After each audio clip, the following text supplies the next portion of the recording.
ቀጠልኩኝ በክብር ቀጠልኩኝ በቅባት ቀጠልኩኝ ብሎ አንድ ወንድም ሲዘምር ሰምቻለሁ። ዛሬም ሲዘምር ነበረ።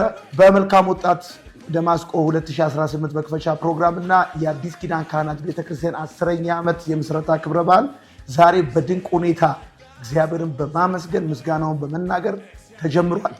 ነገ ከ11 ሰዓት ጀምሮ ፕሮግራማችን ይቀጥላል። የነገው ቀናችን የታሪክ ቀን ነው።